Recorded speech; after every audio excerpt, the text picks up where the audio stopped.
this? ये Sikkim 0 point है, देख सकते हैं पीछे पूरा यहाँ स्नो जमा हुआ। अभी जस्ट कुछ समय पहले स्नोफॉल हो रहा था। सामने देख सकते हैं पूरा बर्फ जो है स्नो से ढका हुआ है पीछे की तरफ। और मैं अभी सामने ऊपर की तरफ जा रहा हूँ।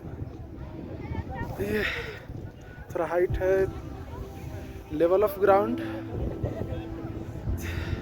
Approx 16,000 feet upward.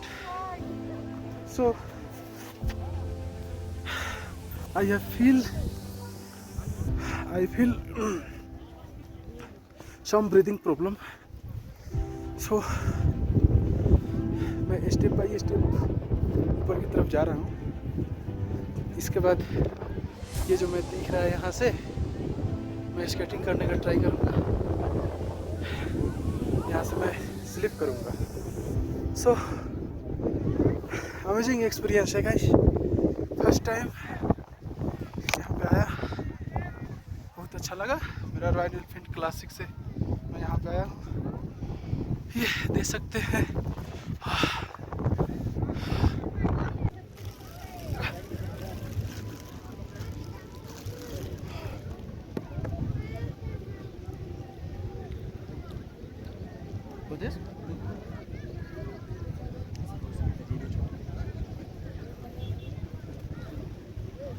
এ দেবজিদা এইবার ছবি তুলো তো। ছবি তোলা হচ্ছে, ভিডিও হচ্ছে তো। দাঁড়া, আর উধার से करना पड़ेगा सतीश। ওই সব হবে, দাঁড়া। तो मेमोरी আছে তোতে?